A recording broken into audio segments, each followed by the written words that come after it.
$40 받고 미국 주식 시작하자. 키움증권 최초 신규 고객이면 $40 미국 주식 투자 지원금 드려요. 비대면 최초 신규 고객 국내 주식 100만 원 이상 거래하면 현금 4만 원도 추가로 드려요. 해외 주식은 원금 손실 발생이 가능하며 그 결과는 투자자에게 귀속되오니 유의하세요.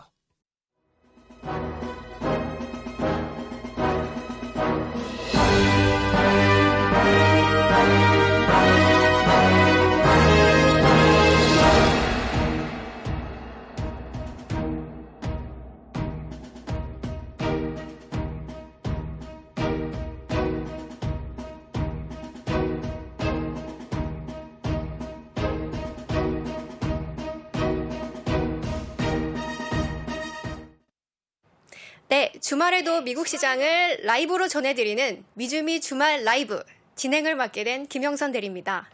오늘은 또 제가 혼자 진행을 하게 됐는데요.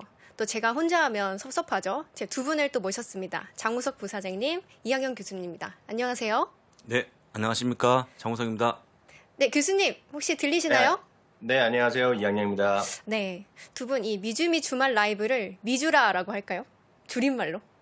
미주라? 미주미의 라이브. 아, 미주미 미주라. 주말 라이브를 요즘 줄임말이 대세지 않습니까? 대세인데 미주라 약간 조금 느낌이 입지라 좀- 같기도 하고. 하여간 뭐 좋습니다. 뭐든 네. 네, 좋고요. 오늘 비가 오는 날이기 때문에 네. 좀 축축한 맞습니다. 날씨라서 오늘은 좀 방송을 뽀송뽀송한 방송을 하기를 기원해 그래서 보겠습니다. 밝은 옷을 좀 네, 입고 왔습니다. 네, 그렇습니다. 네, 오늘은 3부로 진행이 될 예정인데요. 먼저 1부에서는 장우석 부사장님, 그리고 2부에서는 이학영 교수, 그리고 3부에서는 스트리트 기업 파이터 루시드 편을 준비하고 있습니다. 네. 네, 여담입니다만 제가 루시드를 면허증이 없음에도 불구하고 좀 개인적으로 좀 운전을 해보고 싶은 전기차라고 생각을 했는데요. 또 이 리서치를 하다 보니까 이 예약 건수가 한 25,000건이 넘더라고요. 그래서 저 같은 사람이 참 많구나 이런 생각이 들었습니다. 면허증이 없습니까? 아직 없습니다. 면허증 있어? 자율주행 시대를 기다리고 있습니다. 자율주행 시대를 꿈꾸면서 네. 아직 한참 남았는데 하여간 네. 그렇고요. 오늘 뭐 우리 3부를 진행하는데 네. 조금 우리 대리님께서 할 말씀이 없습니까? 얘기해야 되지 않겠습니까? 아, 제가 그래서 네. 1부를 시작하기 전에 재미있는 내용이 있어서 한번 가지고 와봤습니다. 예, 네, 먼저 첫 번째 페이지 한번 띄워주시겠습니까? 예, 제가 화면을 네. 잡아주시면 좋을 것 같습니다. 네, 먼저 오늘 네. 자료를 준비하면서요, 음. 제 자신을 좀 반성하고 돌아보는 계기가 됐습니다. 왜요?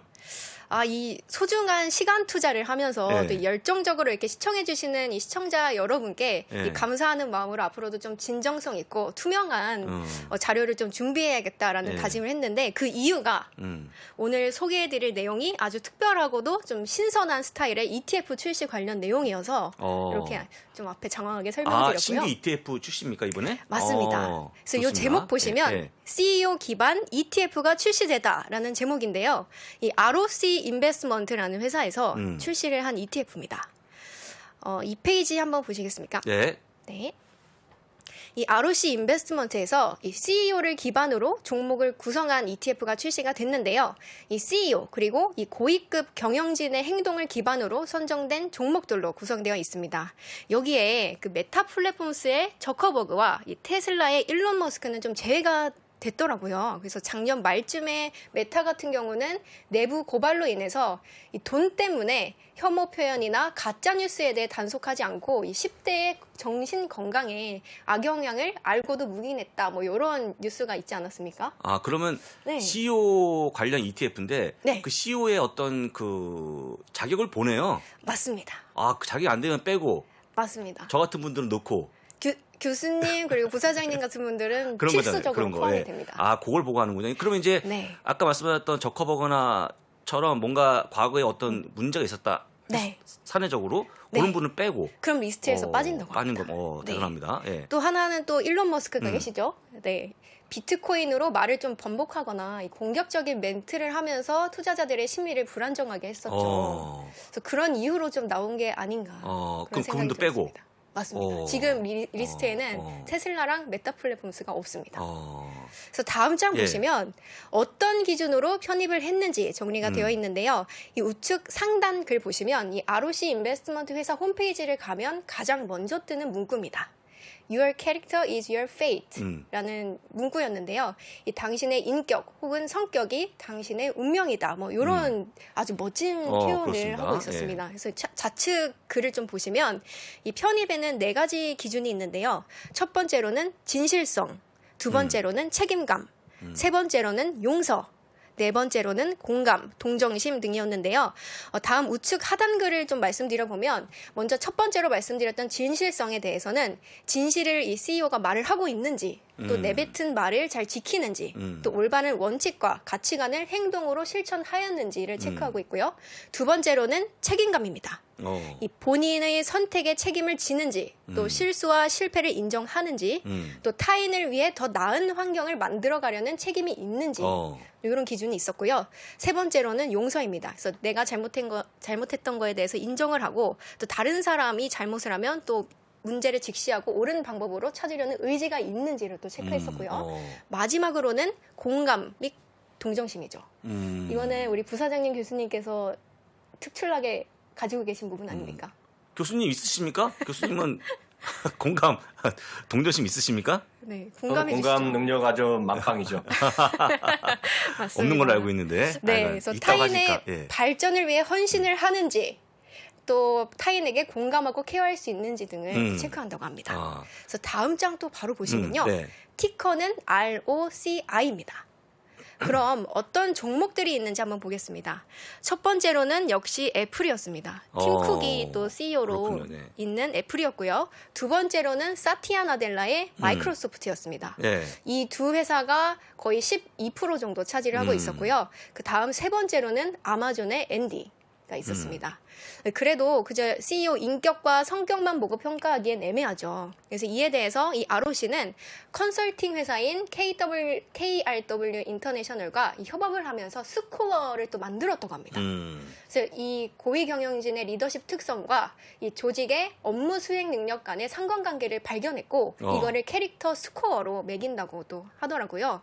그래서 그 결과 리더십 점수가 높은 회사가 ROE와 또 직원 참여도가 높았고 또 기업 리스크 수준도 낮았다고 또 얘기하고 있었습니다. 네, 또 이런 ETF 혹시 알고 계셨나요, 부사장님? 처음 봤고요. 이런 ETF가 나올 만하다라고 보고 있는데 사실 이제 그 버핏이 늘 얘기하지만 존경받는 CEO 되게 좋아하지 않습니까? 근데 CEO가 뭔가 그 흠결이 있으면 그만큼 회사 이미지 그다음에 직원들한테 영향을 미치기 때문에 되게 좋은 것 같고요. 다만 제가 봤을 때는 대부분 다 올라올 만한 종목이 보여갖고요. 특별한 건 아니라라고 좀 볼 수 있을 것 같습니다. 네, 저도 이거를 꼭 매수를 해야 된다라는 관점에서 가져왔다기보다 최근에 이런 트렌드도 있다라는 의미에서 한번 가지고 근데 와봤습니다. 혹시 우리 교수님처럼 나는 공감 능력이 있다라고 우기시는 분들 여기 들어올 수 있습니까? 우기는 거. 우기는 거. 막 우기는 거죠. 막 그런 것 같아서. 우리 교수님 훌륭하시죠. 아니, 농담상으로. 충분히 가능하시죠. 우기면 안 되고. 이걸 보고 외부에서 판단해서 넣는 거니까. 그걸 꼼꼼히 보시는 거예요. 우리 교수님은 우기는 거 안 된다고 다시 한번 강조합니다. 네, 알겠습니다. 농담삼아 얘기한 겁니다. 좀 이따 나무라 갈까 걱정이에요. 그럼 제 자료는 여기까지 하고 빨리 우리 부사장님 자료를 한번 볼까요? 네, 오늘 이제 주말 라이브 간단하게 볼 건데요. 제가 만약에 지난주에 저보고 주말 라이브에 제목을 적으라고 그러면 이런 제목이었습니다. 금리 인상 단행으로 주요 지수가 4일째 랠리를 보였다라고 적을 것 같았는데 지난주였고요. 이번 주에 제가 저한테 적으라고 그러면 어떻게 적을까라고 본다 그러면 다음 페이지 보시면 이런 겁니다. 금리 인상이 만만해지자 주요 지수가 주간 기준 2주 연속 올라갔다라고 적을 것 같아요. 제가 봤을 때는. 우리 대리킴 만만합니까? 만만해지자. 만만해졌죠. 만만해졌죠. 근데 그러니까, 저는 조금 2주 연속 상승하니까 살짝 또 두렵기도 하더라고요. 많이 올라오는 바람에. 제가 이 부분은 우리 교수님과 얘기를 나눠보고 싶은데 금리 인상이 만만해졌다는 거는 뭐 사실 우습게 본다는 게 아니고 그만큼 우리가 약간 친숙해진 게 아닌가라고 볼 수 있을 것 같아요. 교수님 약간 친해졌죠? 금리 인상. 그렇다고 하셔야 되겠죠. 왜냐하면 금리 인상이 분명히 악재잖아요. 주시장에서 보면 특히 성장 기술주를 다루는 기업에는 분명히 마이너스를 누릴 수밖에 없는데 일단 뭔가 찍어줬다는 거죠. 그 점도표를 통해서 올해 6번, 내년에 3번의 추가 금리 인상을 찍어줬다는 것 자체는 시장에서 뭔가 불안감을 해소시켜줬다는 측면. 그리고 역시 시장이 바라고 있는 거 아닙니까? 어찌됐건 경제학적으로도 그런 것들이 뭔가 조금 안도의 심리를 줬다는 거죠. 물론 해석하기는 쉽지 않지만 뭔가 좀 불안한 감을 그나마 좀 확인시켜줬다는 측면에서 보면 굳이 따지면 호재로 인정하는 부분들이 있었다고 보셔야 되겠고요. 네네. 그보다는 더 원론적으로 들어가면 주가가 많이 떨어졌기 때문에 반등이 어떤 기여했다라는 정도로 저는 이해를 하고 있습니다. 네, 그렇습니다. 그래서 일단 제목을 보시고요. 네. 주간의 흐름을 같이 뽑을 건데 이번 주에 말입니다. 다우가 0.3% 플러스고요. 네. S&P 500 1.8%, 나스닥이 2%가 올라가면서 지난주에서 많이 올라가는 모습을 다시 한번 보였습니다. 근데 중요한 포인트가 뭐냐면 나스닥이 올해 드디어 10% 안쪽으로 하락폭을 줄였다는 거. 상당히 의미 있는 겁니다. 우리가 보통 10% 조정장이라고 보통 표현하고 네. 20%는 약세장이라고 표현하지 않습니까? 맞습니다. 일단은 좁힌 거에 대한 상당히 좀 저는 기대감을 갖고 있고 물론 다음 주에 빠질지 모르겠지만 이번 주까지는 이걸 즐겨라. 네. 라고 좀 말씀드립니다. 진짜 이렇게 올라올 줄 알았겠습니까? 근데 YTD로는 아직 마이너스인 거 보면 더 오를 수도 있겠네요. 기대를 해봅니다. YTD를 보면 더 물론 이제 이렇게 한 2주만 더 올라가면 네. 사상 최고치 갈 수 있습니다. 갈 수 갔으면 있는데 좋겠습니다. 글쎄 아직까지 전쟁에 대한 우려가 커지고 있고 하다 보니까 그렇게 가지 않을 것 같고 중요한 거 뭐냐면 어쨌거나 2주 동안에 많이 올라갔다는 거 다시 한번 확인시키면 좋을 것 같고요. 그다음 페이지 보시면 그럼 어떤 것들이 올라가는지 같이 보실 건데요. 제가 어젯밤 글로벌 라이브 때 보여드렸습니다만 지금 여러 가지 표가 나오고 있는데 여러분들 잘 보시면 좋을 것 같습니다. 중간에 있는 파란색 있죠. 파란색. 네. 파란색이 3월 15일부터 지금까지의 모습인데요. 이 파란색이 S&P 500의 모습입니다. 지난 3월 15일부터 지금까지 7.1%가 올라갔거든요. 네. 그럼 그거보다 많이 올라간 하늘색과 보라색과 이 약간의 같이 있는 분홍색의 모습 볼 건데 이 하늘색이 기술업종입니다. 기술업종. 많이 올라갔죠. 그러니까 S&P 500대에 더 많이 올라갔다고 보시면 좋을 것 같고요. 네. 두 번째 보라색이 임유소비재인데 임유소비재 뭐가 있는지 혹시 아십니까? 저기 드릴게요. 임유소비재 테슬라 맞죠? 있지 않습니까? 정확합니다. 네. 그 있는 거죠. 그래서 올라가는 그런 모습 보였고 세 번째가 커뮤니케이션 서비스 업종인데 네. 이건 이제 자리 없지만 우리 박 선생이 네. 최근에 매수했잖아요. 메타 플랫폼스를. 메타. 예, 거기에 포함된 게 바로 그 업종이거든요. 근데 네. 보시는 것처럼 시장 대비 잘 나가거나 거의 근접했다고 보시면 좋을 것 같고 3월 15일 이전에 잘 갔던 에너지가 이 밑에 있는 그 약간의 이거 무슨 색깔이죠? 이거? 노란색도 아니고 이거 노란색 황색? 맞습니다. 황색, 황금색. 우리 집에 있는 강아지 색깔 보시는 것처럼 맨밑 쳐져 있는 그런 모습 보여주고 있는데 에너지는요 보시는 것처럼 5.1%에 가면서 S&P보다 못 갔다고 보시면 좋을 것 같고 위에 있는 약간 옅은 노란색이 금융업종인데 역시 5.7% 나왔습니다. 그래서 중요한 게 뭐냐면 잘 나갔던 그 흐름들이 바뀌었는데 언제부터 바뀌었냐? 3월 15일부터 잘 나갔던 금융과 에너지가 덜 가는 그런 모습 보여줬고 네. 못 갔던 기술, 임유소비재 같은 기업들이 올라왔기 때문에 제가 볼 때는요. 이 딱 시기가 금리 인상에 대해서 뭔가 만만해지는 시기가 맞물려 있거든요. 제가 볼 때는 금리 인상이 약간 만만해지니까 이런 관련 업종이 올라온 게 아닌가 싶고요. 그 다음 페이지 보시면 개별 종목을 같이 확인해 보겠습니다. 보신 것처럼 맨 위에 올라간 거, 맨 위에 노란색.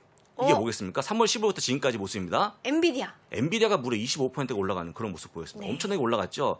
3월 15일부터면 지금까지면 영업일로 치게 한 9일 정도 되거든요. 9일? 네. 9일 동안 올라간 겁니다. 혼자 선방하고 있네요. 선방이 아니고 이거는 뭐 엄청나게 올라간 거라고 보시면 네. 되겠죠. 이거는 대빵 올라간 거, 대빵. 올라갔다고 대빵. 보시면 되고요. 그 다음에 네. 밑에 있는 분홍색이 메타 플랫폼, 우리 이제 박 선생님이 매수한 다음에 올라가는 그런 모습 보이고 있는데 네. 약 16%가 올라갔다는 거 전해드리고요. 그 다음 애플이 약 13%, 아마존이 조금 못됐습니다만 약 12% 올라가는 그런 모습 보였다. 해서 보시게 되면 대부분 다 우리가 금리 인상 구간이 약간 어려웠던 종목이 올라간 거죠. 그러니까 금리 인상 때문에 쳐졌던 종목들이 금리 인상이 만만해지자마자 주력가 올라가는 그런 모습 보였기 때문에 이런 관련 기업에 한번 관심을 가져보자라고 얘기하는 겁니다. 그럼 네. 여러분들 이 기업들이 우리가 흔히 알고 있는 퍼가 낮고 성장이 약간 처져 있는 이런 종목들입니까? 퍼가 높고 높죠. 네. 성장하는 기업들이죠. 근데 다만 금리 인상이 만만해지기 직전에는 상당히 이런 기업들이 고통스러웠죠. 해서 빠지다가 금리 인상이 약간 가볍게 보면서 올라가는 그런 모습 보인 거기 때문에 앞으로는 제가 봤을 때는 시장의 흐름들이 뭔가 성장성이 좀 우려가 되지만 커지는다는 우려가 있지만 오히려 커지면서 이 급증하는 기업들이 좀 눈여겨볼 종목들이 아닌가 이익이 싶어서 급증하는 이익이 기업들. 급증하는 기업들. 네. 이익이 급증한다고 여러분들 뭘 보면 되냐면 EPS를 보면 좋습니다. 주당 순이익 네. 보시면 좋은데요. 마침 이거 하다 보니까 우리 대리킴도 그 보유한 종목 중에서 네. EPS가 급증하는 종목 있습니까? EPS가 급증하는 종목이라 없습니다. 제가 보유하는 종목이 너무 많아가지고 없습니다. 정리를 해보겠습니다. 너무 많습니까? 네. 근데 여러분 잘 모르시잖아요. 모를 때는 어떻게 됩니까? 제가 도움을 드려야겠죠. 맞습니다. 그래서 오늘 다 하기 안 되니까 시간 없으니까 제가 S&P 500 종목을 포함해서 전 종목에 대해서 EPS가 증가하고 있는 기업들 5년치 평균으로 뽑았고요. 많이 증가하는 기업들을 제가 뚝 뽑았더니 종목 수가 1,800개 가까이 나옵니다. 그럼 저번 적정주가 때처럼 또 엑셀을 제가 공유하시는 올려드리려고요. 어. 우리 아미자 카페 올려드릴 거니까 네. 가서 보시면 좋을 것 같고요. 그럼 총 종목 수가 8천 종목인데 네. 왜 종목을 적냐? 왜 적을까요? 최소한 EPS가 증가하지 않거나 마이너스 뺐습니다. 적자 보는 것들. EPS가 증가하는 기업들로만 추려서 또 그래서 해주신 거구나. 종목 수가 그렇게 안 나온 거니까 네. 기억하시면 될 것 같고요. 방송 끝나고 우리 이제 대리킴이 올려주실 건데 대리킴이 얼마나 성실한지는 올라가는 시간을 보시면 되겠죠. 바로 올려드리겠습니다. 다시 한번 아미잘 카페를 이용하시면 좋을 것 같고요. 넘어갑니다. 자, 그래서 일단 지금 그림 한마디로 보여드리면 이런 거죠, 이런 거. 인플레이션. 인플레이션이 뻥 하고 터져갖고 네. 쭉쭉 올라가는 그런 상황입니다. 엄청 이런 올라가고 그림은 있는 어디서 하시는 겁니까? 안 가르칩니다. 안 가르칩니다. 네. 이 그림인데 우리 교수님은 못 느끼실 것 같아요. 근데 인플레이션 올라가는 것들 느끼는 분들이 대부분 다 우리 교수님 같은 그 뭔가 상류층이 아니고 네. 저 같은 약간의 좀 이렇게 중하루 이런 아. 느끼잖아요. 교수님 맞죠? 상류층, 중류층은 건 모르겠고요. 예. 저는 빵을 좋아하잖아요. 빵을요. 빵값 보면 되겠네. 그러네요. 네, 빵인데 네. 저희 동네에 나름 유명한 식빵 그 빵집 있는데 그 M으로 시작하는 유명한 빵집이 있어요. 음. 근데 식빵 이렇게 크지도 않고 요만한 거 있고 요만한 거. 근데 여러분 M으로 시작하는 거 아마 아시면 많을 것 같은데요. 네. 이게 작년에 5,000원이었거든요. 하나요? 요만한 거. 네. 예. 얼마 전에 보면 6,300원, 6,500원이었을 겁니다. 그것도 엄청 비싸잖아요. 네. 그렇죠. 예. 김연경 선수가 5,000원짜리 그거 하는 광고하고 나서 식빵 해갖고 5,000원 넘는다고 이슈가 됐었는데 네. 제가 말한 그 M으로 시작하는 식빵집이 7,300원 됐습니다. 7,300원? 너무 비싸졌다. 식빵 요만한 게 엄청 비싼 거죠. 7,300원이요? 너무 비싼데요, 그거? 요만한 거 7,300원입니다. 음. 그게 바로 인플레이션인데 네. 저야 뭐 그 아내랑 둘이 사니까 그냥 먹을 수 있죠. 그냥 둘이 하나 사면 그래도 매일 먹는 게 아니니까. 근데 그 부사장님 때 같이 가족이 4명이서 막 많이 먹고 애들이 정신 없으면 이걸 하나로 못 먹을 거려? 못 먹죠. 한 2개는 있어야 그게 될 것 같습니다. 2개는. 그게 바로 인플레이션이다 이렇게 말씀드릴 수 있습니다. 그렇죠.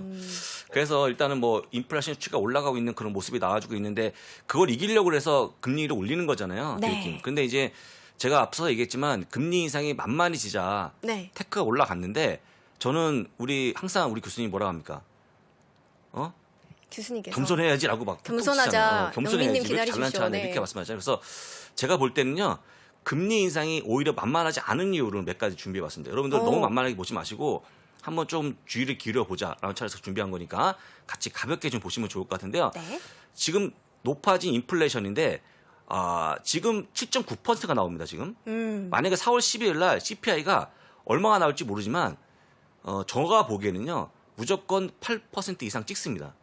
8% 이상. 엄청나게 네. 높은 거예요. 이거 거의 뭐 30년, 40년 만에 최고치 아닙니까? 네, 찍기 그렇죠. 때문에 네. 지금 보신 것처럼 3년 평균이 4.3% 거의 2배 왔잖아요.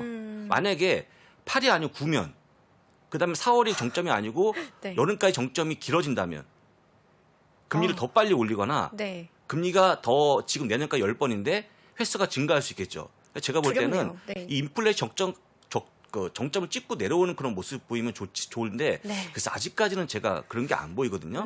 그래서 지금 이제 금리 인상이 만만하지 않은 첫 번째 이유는 높아진 인플레이션이 얼마나 이어질지에 대한 약간 우려감이 있다는 거 네. 보시면 되고요. 두 번째는 지금 연준의 자산이 굉장히 높아졌습니다. 자산, 즉 이제 채권이죠, 채권. 네. 이들이 채권이 높아질 때 그만큼 빚이 많은 건데 언젠가 덜어내야 됩니다. 런다운이라는 표현을 쓰고 있는데 덜어내야 되는데 그 2년 전에 약 4조 달러였어요. 자산이. 지금은 9조까지 2배 이상 증가했거든요. 네. 그만큼 증가하면서 빚이 많이 늘어난 거죠. 근데 이 올라올 때마다 따라서 올라온 게 S&P 500 지수입니다. 돈을 막 푼 거죠. 풀어갖고 막 풀다 보니까 네. 그 돈을 누가 다 받아먹었냐면 빅테크 기업들이 받아먹은 거죠. 그래서 같이 주가 올라온 건데 만약에 자산 축소가 5월부터 만약에 시행이 되면 주가가 좀 내려올 만한 그런 가능성이 있겠죠. 네. 그렇다고 그러면 이것도 물론 모릅니다. 5월에 할지. 하지만 5월에 논의한다 했거든요. 교수님 이거 5월에 논의하는 거 맞죠? 네, 그건 얘기했죠. 지난번에 네. 지난주에 네. FOMC 하면서 그 자산 보유 자산 대체 네. 추수 어떻게 하겠냐니까 다음번 5월 3일 4일인가 회의하잖아요. 네. 그때 파이널 레이즈 한다는 표현이 있잖아요. 그러니까 음. 결정해서 발표하겠다고. 네. 그래서 일단은 5월달 상황을 봐야 되는데 제가 볼 때는 무조건 연준 자산 축소에 대한 멘트가 나오지 않을까. 당장 지금 시작할지 네. 조금 더 뒤에 시작할지. 그래서 여러분들 시계 돌려 과거를 보시면 2018년도에 금리가 여러 번 인상할 때요. 네. 자산 축소가 500억 달러씩 진행될 때 주가가 엄청 빠졌거든요. 그때는 첫 번째는 조정을 받아요. 뒤에 올라가지만 첫 번째 충격 얼마나 우리가 버틸 수 있을지 그걸 좀 보시면 좋을 것 같고요. 그다음 세 번째는 만만하지 않은 이유가 뭐냐면 높아진 경기 침체 가능성. 교수님 말씀하신 것처럼 7,300원짜리 식빵을 제가 계속 먹는다 생각해 보세요. 매일 10개씩, 매일 이렇게. 100개씩. 그걸 어떻게 됩니까? 제 방송 출연료 꽂아 얼마 안 되는 그렇죠. 집거리만한 출연료로 네. 턱도 없거든요. 맞습니다. 그러면 저거 망하겠죠. 네. 근데 그렇다고 식빵 만드는 사람한테 싸게 해달라고 하면 싸게 해주겠습니까? 그분도 또 안 해줄 것 같아요. 그렇죠. 어차피 밀가격이 올라온 거니까. 네. 해서 이런 경기 침체 가능성이 충분히 나오기 때문에 두려워지고 있는 것이고 옆에 보이는 가능성을 보시게 되면 향후 12개월 동안에 미국은 약 33%, 유럽은 50%로 그만큼 경기 침체 가능성이 커지고 있다라고 좀 보시면 좋을 것 같아요. 와, 이렇게 리세션. 보니까 두렵네요. 예. 그래서 아래 공포라는 말이 나온 네. 겁니다. 두려워지고 있는 그런 모습이죠. 그 다음 그림 보시면 아시겠지만 네. 이게 주택값인데요. 2020년 38만 6천 달러였어요. 집값 평균이. 이런 집을 살려고 그러면. 네. 여러분들 제가 보여드리면 이거 뭐 얼마 안 되냐면서 미국 가서 집 사지 마시고 여러분들 그만큼 많이 올라간 걸 보여드리는 거니까 2021년도에 40만 달러 정도 했습니다. 근데 지금 얼마냐? 51만 1천 달러예요.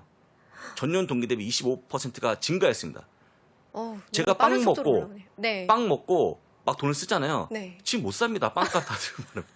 아, 그래도 드셔야죠, 부사장님. 이 심각한 얘기를 빵 얘기하니까 빵빵해지는데. 그러니까 네. 빵 터지지 마시고 이게 빵값에 너무 지출이 커다 보니까 집을 못 구매하는 거예요. 웃을 일이 아닌 게 지금 우리 겪고 있는 수많은 분들이 이런 경우 상황 아닙니까? 네. 너무 비용이 많이 들어가다 보니까 집을 못 사는 거예요. 이게 실제 미국에서 벌어진 일이기 때문에 아까 얘기했지만 경기 침체 가능성이 커진다는 것도 반드시 보실 필요가 있다. 네. 다시 한번 드리고 그 다음 페이지 보시면 금리 인상이 만만하지 않은 이유 중에 하나가 뭐냐면 격해질 만한 금리 인상 가능성. 그러니까 금리 인상이 올해 7번, 내년 3번이 아니고 네. 올해 뭐 12번, 0.25씩 아니고 0.5씩 하는 거죠. 그 다음에 내년도 뭐 10번 더 한다. 할 수 있죠. 왜냐하면 20년 동안 평균 10년 국제 금리가 2.95%였습니다. 지금 많이 올라가고 2.48%니까 충분히 올릴 만한 수준이 되거든요. 네. 그래서 만약에 금리 인상이 격해지게 되면 다시 한번 우리가 커진다는 모습을 보시면 좋을 것 같고요. 해서 중요한 건 뭐냐면 여러분들이 만만하게 보시면 안 되는 게 계속 하는 겁니다. 그다음에 또 한 가지가 수익률 곡선의 평탄화. 이거 조금 어려운 용어인데요. 그 플래팅이라는 말을 보통 쓰거든요. 네. 요거는 제가 이제 우리 교수님이 워낙 이쪽에 밝으신 분이 아니겠습니까? 맞습니다. 저보다는 교수님 설명이 좀 중요할 거기 때문에 네. 제가 10년 만기 2년물 10년 빼기 2년물의 그 격차가 평탄해지고 있는 그런 모습을 보여줍니다. 이게 그 이후에 한 2년 후에 2.5년 후에는 반드시 네. 경기체가 왔다고 보기 때문에 그 침체 가능성을 굉장히 높이고 있는 건데 요거 한번 평탄화만 우리 교수님께 설명을 좀 부탁드려보겠습니다. 평탄화. 교수님? 넘어가시면 저한테 넘기시면 안 되는데. 안 됩니까?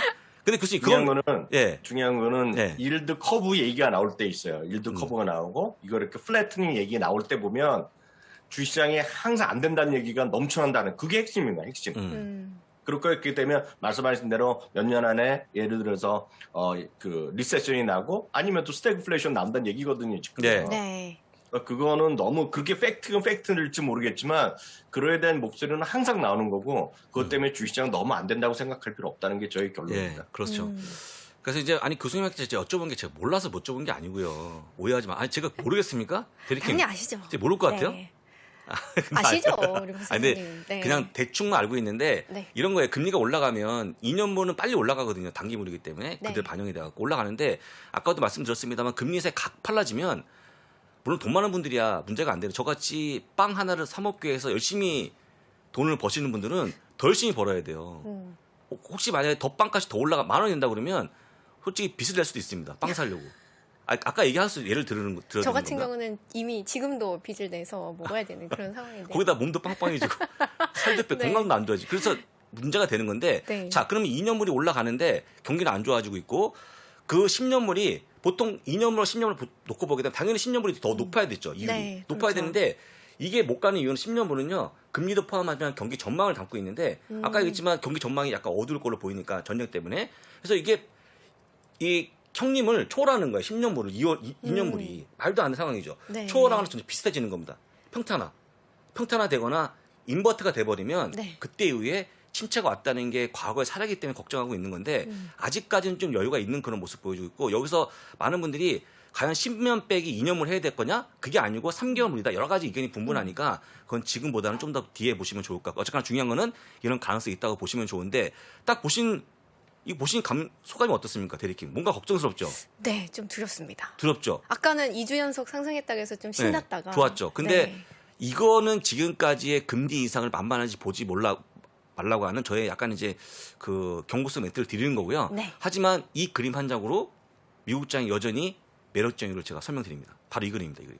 하지만 이거 보니까 그럼에도 또 희망이 불구하고 우리가 알고 있는 미국의 S&P 500의 이익은 증가하는 그런 모습을 보여주고 있다. 이 한방으로 제가 볼 때는 여러 가지 걱정이 있지만 제가 만약에 오늘 금리 인상에 대한 부분을 걱정 안 해도요. 수많은 분들이 어떤 걱정합니까? 주가가 너무 비싸. 전쟁 때문에 큰일 날 거야. 그다음에 에너지 값이 많이 올라오게 되면 다시 물가를 올릴 거야. 라는 멘트가 경고가 많이 나오지 않습니까? 맞습니다. 다 필요 없고 그렇게 돼도 그렇게 됨에도 불구하고 기업이 이익이 급증한다 그러면 제가 볼 때는 큰 걱정할 필요 없다라는 말씀을 드리고 네. 저희 오늘 얘기를 끝내겠습니다. 네. 빠들죠. 제 그럼 얘기. 방금 말씀해주신 그 이익 추정치 관련한 자료는 S&P 500이 아니 네. S&P 500 전체에 다 담은 건데 네. EPS 5년치를 평균화시킨 겁니다. 5년치를 5년치 평균화시킨 네. 이익 추정치를 보여드릴 건데 네. 이익 추정치가 내려가는 건 당연히 뺐고 네.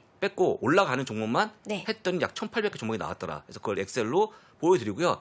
제가 엑셀로 쭉 시총으로 적어놨는데 옆에 보시면 PER, PBR, PESR까지 다 넣었으니까 네. 보시기 편하지 않을까라고 말씀드리고요. 네. 그 올라가는 그 타이밍은 무조건 대리킴의 성실에 달려 있으니까요. 그때 보시면 좋을 것 바로 같습니다. 올리겠습니다.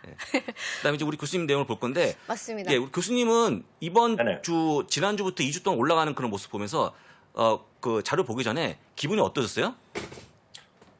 기본적으로 올라가니까 좋죠. 그래서 이렇게 쭉 올라갔으면 좋은데 꼭 그렇게 될 건지에 대해서는 뭐 아직 자신은 없네요. 마음을 좀 비워놓고 있습니다. 교수님 언제 그러면 막 신났다 사자 뭐 이렇게 언제 하실 겁니까 도대체 언제? 사전 최고 찍으면요?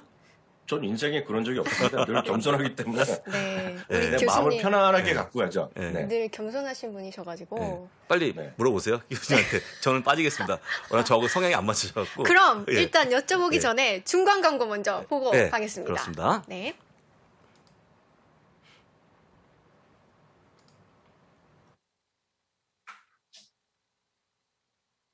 (2020년) 이후의 유망 종목 또 테마별 추천 ETF까지 한 권에 모두 담아냈습니다.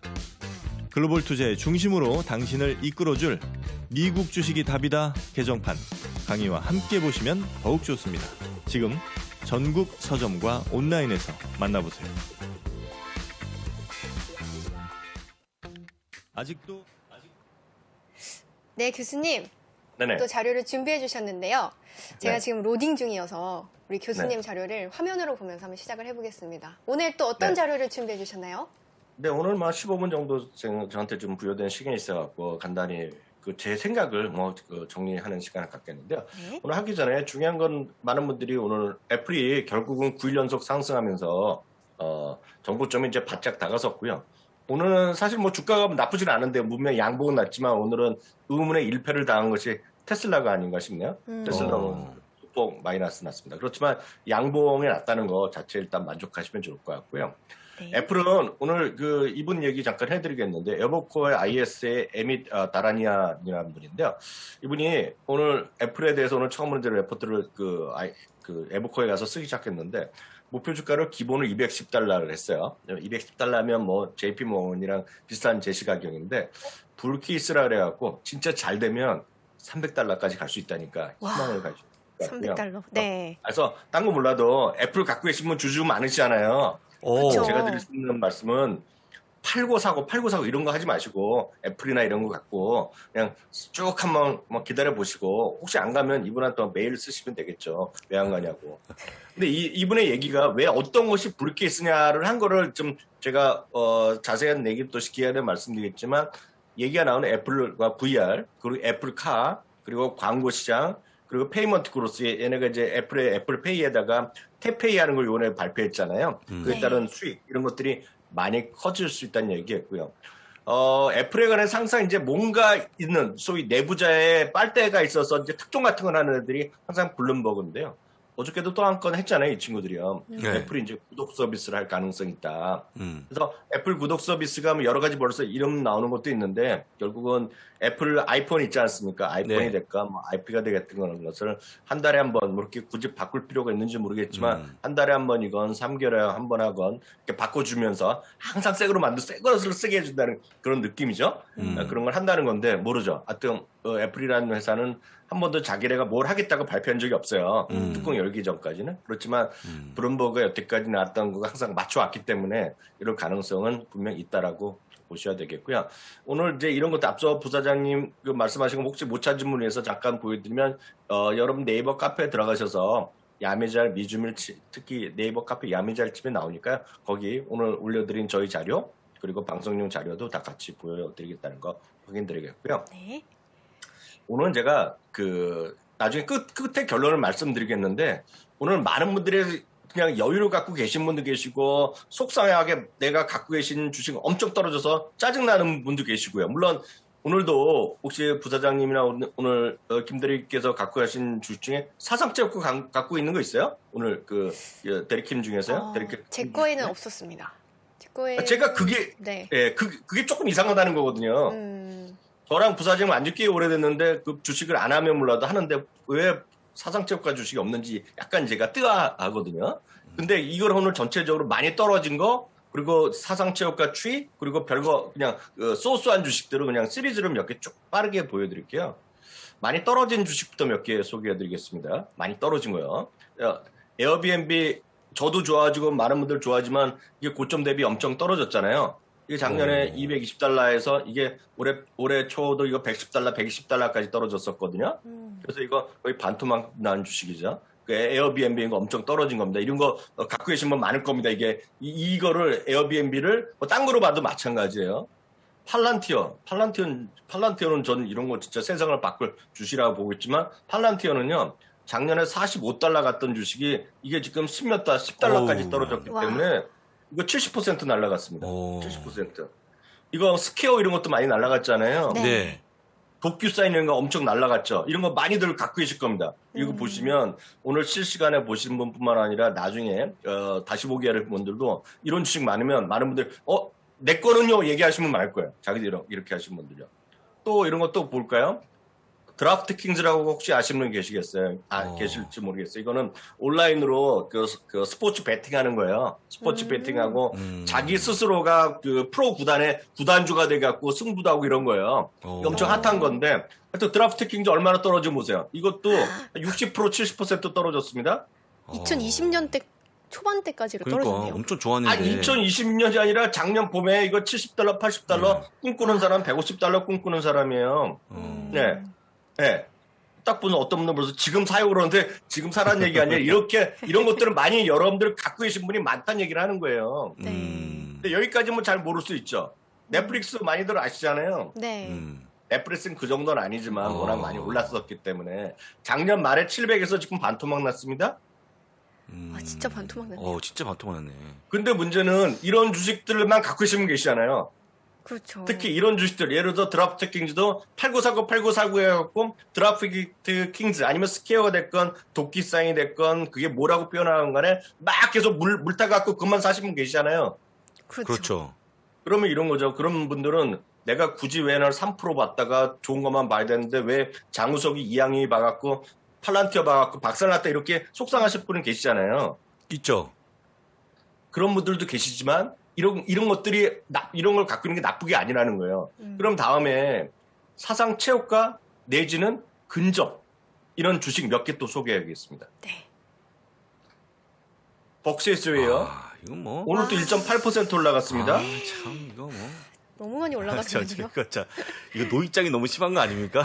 진짜. 아니, 너무 많이 올라간 거 그런 거 따지지 마시고 올라가는 게 있다는 거예요. 제가 있다는 거. 보기에는. 네. 있다는 거. 예, 와. 예. 그러니까 많은 분들이 아시는 건데라는 거죠. 네. 여기 딱 보시면 한국에 계신 분, 우리 실시간 채팅창에 한국에 계신 분 중에 제가 봤을 때는 우리나라 전체로 보면 25% 정도가 아이폰을 쓰고 70%는 삼성을 쓰시잖아요.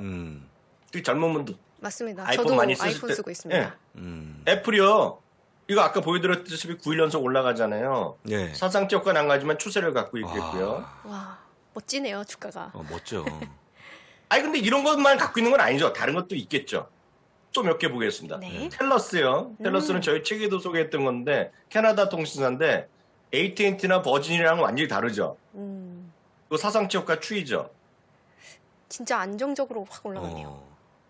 여러분들 그 한 번만 닿으면 한 번도 안 가보는 분이 있어도 한 번만 가고 끄는 분은 없다는 게 코스트코잖아요. 그렇죠. 이거 손만 뻗으면 사상치역감이다 지금요. 멋있네요. 다음은 진짜. 제가 배당 관련 ETF를 몇 개 보여드리겠습니다. 전 세계에서 가장 큰 배당주 ETF가 DVY라고 있습니다. 블랙락에서 하는 거. 이건 미국 주식 꾸준히 조금 하셨던 분들 아니면 미국 주식에 미치다 책나 미국 주식이다 답이다 책이나 보셨던 분들은 누구나 다 합니다. 세상에서 가장 큰 배당 ETF입니다. 그래서 배당주 어렵게 생각하실 필요 없이 그냥 하나 사겠다 그러면 이거 사는 게 그냥 장땡이라고 말씀드린 거거든요. 오늘 사상체육가입니다. 배당주까지. 이게 엄청 올라간 건 아니지만 사상체육가 팩트예요. SPHD요. 이거 월 배당이라고 말씀드렸어요. 이거 주가 안 올라가는 거예요. 이거는 올라가는 게 아닌데 네. 그럼에도 불구하고 사상체육가입니다. 월 4.5% 정도 배당을 줍니다. 월 4.5를 12. 근데 많은 분들이 별로 관심을 안 갖고 계시잖아요. 이런 거. 특히 모르실 젊어보신 수도 있고. 분들은 네. 네, 저도 이제 젊은 분들 이거 할 필요 없다고 그러죠. 저도 젊은 분들은. 그렇지만 배당을 하시는 분들은 아시는 주식이에요. 이런 것들이요. 이게 사상체육가를 갖고 있단 말이죠. 다음은 그저 그런 주식 몇 개 보겠습니다. 그저 그런 거. 그저 그냥 그런 평범한 주식. 거 있죠. 네. 네, 그저 그런 거. 제가 이거 오늘 찾으려고 엄청나게 이거 어젯밤부터 준비했어요. 다음은 그저 그런 주식 몇 개입니다. 아니 교수님 보기 전에 네. 제가 봤더니 아까 네. 사상 최고치 근처한 거 있죠. 그 네. 공통점이 있어요. 그 종목들의 공통점. 뭔지 아세요? 뭐야? 교수님이 다 보유한 종목이잖아요. 본인의 포트폴리오를 공개한 겁니다. 지금 이걸. 그게 아니죠. 그게 아니죠. 아, 이게 진짜. 많이 떨어진 것도 있잖아요. 예. 많이 떨어진 것도 농담이지만 있잖아요. 평상시에 네. 그 종목들의 호감이 있으셨잖아요. 호감 있죠. 호감 있죠. 예. 근데 많은 분들이 다 아는 거예요. 아는 거. 아는 거죠, 아는 거. 예. 네. 그저 그런 주식 몇 개 보여드리겠습니다. 그저 예, 그런 거. 그저 그런 거. 잠깐. 네. 비자입니다. 그저 그런 비자. 주식. 예. 비자. 비자나 마스터카드 여러분들 주머니에 다 있잖아요. 예. 그렇죠. 어떤 분들은 나는 아멕스만 쓴다. 사실 저는 아멕스를 거의 마주 쓰거든요. 네. 아멕스도 마찬가지입니다. 하여튼 그저 그렇잖아요, 지금요. 이렇게 많이 떨어진 것 같지만 떨어진 것 같지도 않고 이제 많이 회복한 것 같지만 사상적 효과는 약간은 또 근접하는 거잖아요. MGK는 저희가 이제 개인적으로 제일 선호하는 겁니다, MGK. MGK도 지금 10% 정도 떨어져 있잖아요, 지금요. 그렇네요. 아까 어떤 분이 벌써 채팅창에서 3%에 제가 월 4.5% 하니까 월 4.5%를 주면 정말 이상한 거죠. 연을 4.5를 나눈 거겠죠. 상식적으로. 그런 거 있으면 온갖 사람 다 가죠. MGK는 이제 메가캡 그로스인데 이거는 별로 지금 그저 그래요.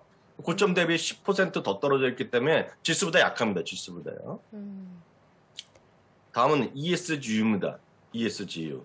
ESG는 저는 안 갖고 있어요. 저는 안 갖고 있는데 그건 제 지인은 이제 월급 받을 때마다 산다라고 제가 여러 번 얘기했던 건데 S&P 500 중에서 ESG 무브먼트 앞서 우리 대리킴 얘기한 거가 오늘 좋은 그 CEO를 위주로 한 거잖아요. 네, 맞습니다. 이게 거의 거버넌스 항목이 여기 들어가 있는 ESG인데요. 그래서 여기에 보면 이제 대량 살상무기 이런 게 안 들어가죠. 전 이제 로키드 마티는 거 좋아지면 그런 게 안 들어간다는 건데 쉽게 얘기해서 ESGU가 이런 것들 있죠. 이건 지수랑 거의 쫓아가는데 그냥 그저 그런 주식이죠. 그저 그런 거. 다음은 금광 ETF인데요. 금광 ETF. GDX라고 있어요. GDX. 저는 이거 처음 봅니다. GDX. 처음 봐요? GDX? 네. 아마 한 100번을 들으실걸요? 우리 교수님과 같이 붙어 있으면 100번을 들으실걸요, 아마? 네. 네. 이거 이제 이거 GDX는 금을 쫓아가는 건데 금보다 금 등락을 그대로 쫓아가지 않고 좀 더 크게 올라갔다 더 크게 떨어지죠. 여튼 GDX는 것도 그냥 지금 봐서는 그저 그런 것들이잖아요. 근데 제가 왜 말씀드리냐면 부사장님 말씀하셨다시피 제가 이걸 다 갖고 있어요. 조금씩. 많이 갖고 있는 것도 있고 적게 갖고 있는데 많은 분들이 제가 오늘 왜 굳이 그 토요일 날 아침에 바쁜다 이렇게 말씀드리냐면 어느 한쪽에 올인하는 거다 그러죠. 올인. 많은 분들이. 그리고 어느 한쪽 섹터에 집중해서 하시는데 그래서 제가 유일한 방법은 오늘의 결론 아주 간단합니다. 주식 투자에서 여러분들이 오랫동안 살아남고 꾸준하게 돈을 버는 거의 유일한 방법은 저는 하나밖에 없다고 보고 있어요. 물론 이제 법사님을 만나고 잘 찍고 샀다 팔았다 잘 살았다 그런 능력이 있다면 그렇게 하겠죠. 그렇지만 저는 여태까지 그런 사람을 여태까지 평생 이 업계에 있으면서 딱 두 명 봤다 그랬잖아요. 잘 샀다 팔았다 트레이딩해서 돈을 번 사람은 진짜 제가 2명밖에 못 봤어요. 2명. 나머지는 그렇게 해서 순간은 벌 수 있지만 결국 지나고 나면 다 메롱되는 경우가 많죠. 그래서 어떤 분들은 예를 들어서 이렇게 애플 같은 경우에도 겁나서 팔았는데 다시 못 사서 우쭈쭈쭈쭈쭈 하고 있는 거잖아요. 테슬라도 싫어하면 상관없지만 테슬라 이렇게 좋아하는데 테슬라를 떨어질 때 겁나서 팔았다가 싸게 살려다가 올라가니까 따따따따 못 사고 지금까지 짜증나고 있는 거잖아요. 네. 누구한테 저점을 찾아달라, 고점을 찍어달라? 그런 게 어디 있어요, 그런 게. 그런 게 없는 거죠. 그래서 늘 말씀드리지만 오랫동안 살아남고 여러분들이 돈을 버는 유일한 방법은 딱 이거밖에 없어요. 생명줄입니다. 생명줄. 분산 투자. 분산 투자가 생명줄이다. 네. 네. 여기에는 아까 말씀드렸던 제가 늘 저는 개인적으로 어느 정도는 그냥 꿈꾸는 성장주. 저도 70% 80% 떨어지고 다 그것뿐만이겠습니까? 엄청 더 많죠. 제가 올해 산 게 2개 있습니다. 제가 개인적으로요. 새로 산 주식이 2개 있어요. 하나는 제가 여러 번 공개드렸던 부사장님한테 많이 들었던 DIVB 있잖아요. 네, 그렇죠. 배당 플러스 자사주까지 갔을까는 DIVB거든요. 네. 또 하나는 제가 여기서 공개를 못합니다. 네, 쪽팔린 거라서. 근데 그거를 샀다가 벌써 50% 벌써 깨졌다가 벌써 또 회복을 했어요. 근데 그런 것도 저도 갖고 있죠. 50% 떨어졌다가 벌써 바로 회복이 다 했어요. 그렇다고 돈 번 건 아니지만.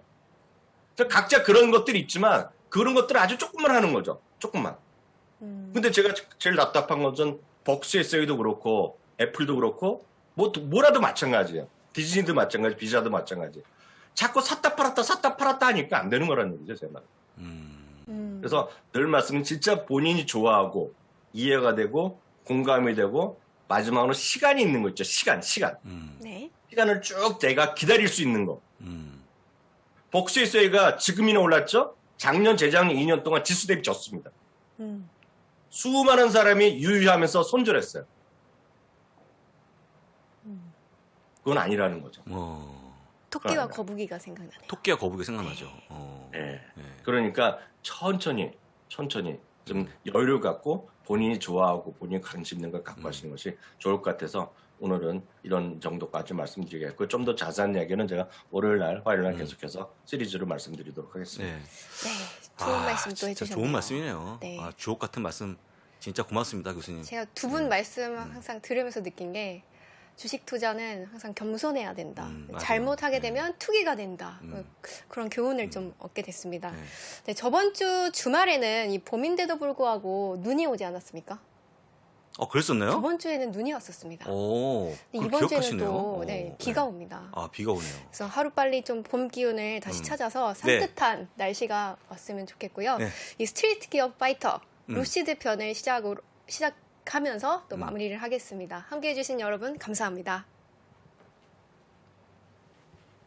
서학개미들이 투자한 미국 기업 탑7. 오늘 많은 분들이 궁금해하실 기업입니다. 마치 테슬라와 페라리를 합친 것 같다라는 평가를 받은 기업. 전기차계의 럭셔리 브랜드로 젊은이들 사이에서 벌써부터 드림카 반열에 오른 그 기업. 테슬라의 큰 성장을 모티브 삼아 시장에 많은 전기차 기업들이 등장했죠. 도대체 어떤 기업이 제2의 테슬라가 될 것인가에 많은 투자자분들이 정실적 분열 증세, 아니 깊은 고민에 많이 빠지실 것 같습니다.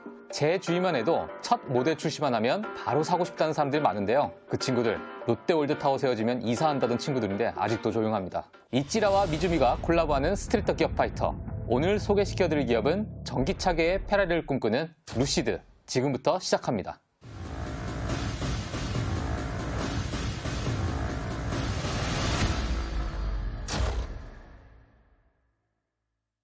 루시드를 유명하게 만들어준 영상이 있죠. 2016년 4월 투박해 보이는 미니밴이 BMW의 스포츠카 i8과 슈퍼카로 유명한 바이퍼와 4분의 1마일을 먼저 돌파하는 경주를 합니다. 벤이 독보적으로 치고 나갔죠. 11.3초로 BMW와 바이퍼를 완벽하게 따돌립니다. 이 벤의 이름은 에드나, 스타트업 아티바에 전기차 배터리를 장착한 차였어요. 아티바는 2016년 10월 루시드로 이름을 바꾸고 루시드 에어를 선보입니다. 현재 루시드 에어의 4분의 1마일은 9.245초, 여전히 독보적인 속도죠.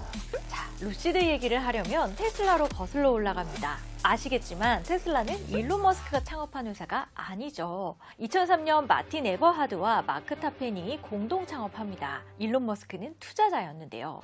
CEO 마틴 에버하드와의 사이에서 갈등이 일어납니다. 일론 머스크는 스티브 잡스처럼 완벽한 제품을 추구했어요. 일론 머스크는 마틴 에버하드가 경영 능력이 부족하다고 판단하고 그가 출장을 간 사이 CEO에서 기술 담당 사장으로 좌천시켜버립니다. 마틴 에버하드는 큰 분노를 하면서 퇴사했고 오랜 기간 일론 머스크와 소송을 하기도 했죠.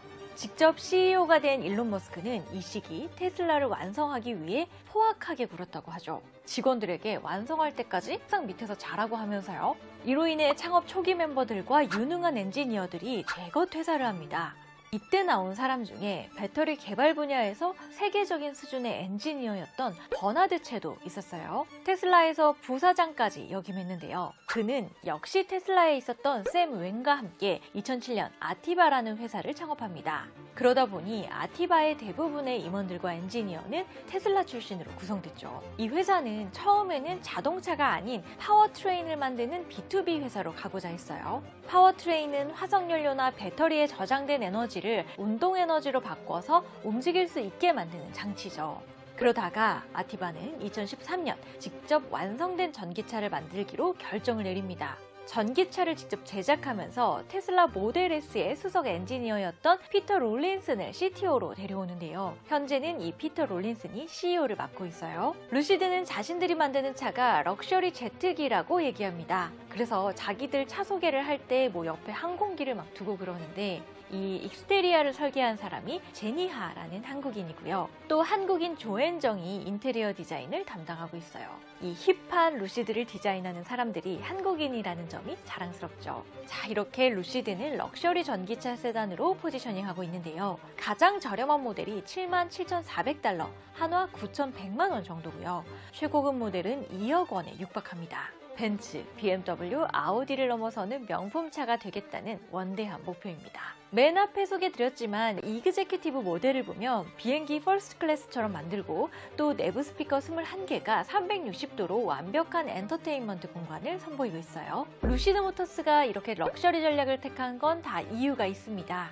사실 루시드 모터스는 오랫동안 돈이 없어서 설비 투자를 못하고 도산할 위기를 겪었어요. 전기차는 R&D 비용도 만만치 않지만 양산하는 과정에서 기술에 대한 투자가 어마무시하게 이루어지는데요. 그러다 보니 제품 생산 비용이 높아질 수밖에 없습니다. 이럴 바에야 어정쩡한 저마진이 아닌 초고급, 초고마진 전략으로 전기차 시장에 안착하겠다는 전략을 세운 거죠. 힘겹게 버티던 루시드 모터스는 2018년 사우디아라비아 국부펀드로부터 1조 2천억 원의 투자를 받으면서 비로소 아리조나 카사그란데 공장에 삽을 뜰 수가 있었어요. 그렇게 열심히 만든 결과 2017년 첫 프로토타입을 공개한 지 3년 만인 2020년 1월 루시드 에어를 사전 예약받기 시작했고 2021년 9월 생산을 개시해 고객들에게 차량을 인도하기 시작했습니다. 자, 그렇다면 루시드의 현재 성적은 어떨까요? 네, 전기차계의 명품이라 불리는 루시드. 세련되고 깔끔한 디자인으로 운전면허증이 없는 저도 홍보 영상을 보자마자 개인적으로 꼭 타보고 싶던 브랜드입니다. 이 루시드의 브랜드 아이덴티티도 포스트 럭셔리라고도 하죠. 타 전기차 브랜드와 차별됨을 강조하고 또 전기차 업체 중에서도 최고의 명품 이미지를 지향하는 루시드. 이 루시드는 2021년 7월 26일 스펙을 통해 나스닥에 상장했고요. 2021년 10월 또 첫 모델인 루시드 에어를 미국에서 첫 출시하기도 했죠. 전기차 생산 공장은 미국의 애리조나주에 위치하고 있는데요. 연간 34,000대 규모 생산 능력을 갖추고 있으며 이 공장의 생산 능력을 2023년 9만 대까지 목표로 하고 있습니다. 하지만 최근 우크라이나, 러시아 간 전쟁이 지속되면서 전기차의 핵심 소재인 니켈과 리튬의 가격이 급등했죠. 또한 이 니켈과 리튬 등 공급이 제대로 이루어지지 않을 경우 생산 차질 우려도 커지고 있는 상황 속에서 최근 주가는 부진한 모습입니다. 또한 최근 공매도가 많이 붙어 있고 또 지난해 4분기에 헤지펀드들은 루시드 주식을 280만 주 매도하는 모습도 보였는데요. 또 최근 루시드는 생산 목표치까지 줄이는 모습을 보였죠. 먼저 기업 규모부터 알아보겠습니다. 루시드의 시가총액은 하나로 43조 원, 테슬라는 985조 원, 리비안 83조, 또 니오는 25조 원 등으로 테슬라 다음으로 루시드가 2위 자리를 차지하고 있습니다. 주가 추이도 비교해볼까요? 이 검은색 선 S&P 500 대비 대부분의 전기차 업체들이 언더퍼폼 했는데요. 연초 대비 퍼포먼스를 보면 테슬라는 마이너스 27%, 루시드 마이너스 43%, 리비안 마이너스 65%, 니오는 마이너스 55%로 부진한 흐름을 보이고 있죠. 공급망 병목 현상과 또 인플레이션 문제로 인해 최근 전기차뿐만 아니라 자동차 업체들이 전반적으로 조정받는 모습입니다. 루시드 주가 추이를 보면 현재는 2021년 3월 수준까지 내려온 상태로 보유하고 계신 분들은 밤잠을 못 이루고 계실 것 같아요. 이 전기차계의 명품업체라지만 주가만큼은 럭셔리하지 못한 기록이네요. 자, 주주 구성도 살펴보겠습니다. 루시드의 최대 주주는 누굴까요? CEO일까요? 아니죠. 바로 사우디 국부펀드로 61%를 보유 중입니다.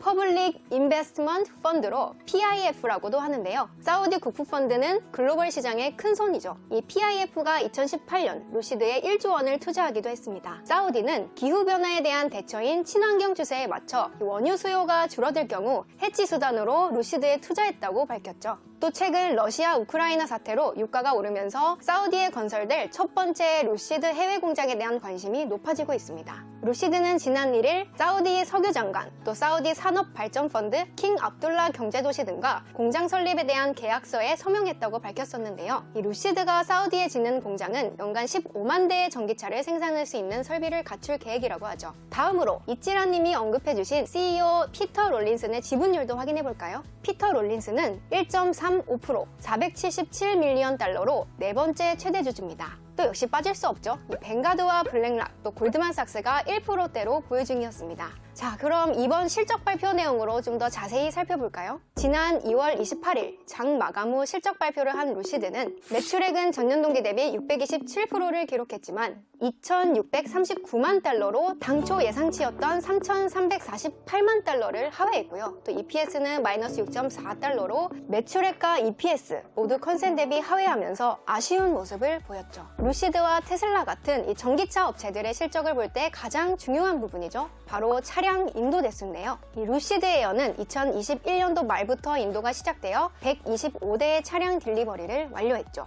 예상치였던 250대의 절반 수준입니다. 또 당초 2021년 출고 목표로 했던 520대에 미치지 못하고 400대의 출고량을 보이면서 투자자들에게 실망감을 안겨주었습니다. 게다가 이 부품 공급망 불안 때문에 올해 2만 대 출고 목표에서 12,000대, 14,000대 목표로 가이던스를 하향한 점도 투자자들 입장에서 실망 매물로 바뀌게 된 원인이 되었죠. 그래도 다음으로 이 레저베이션, 즉 예약 건수죠. 현재까지 25,000건 이상의 예약을 받았습니다.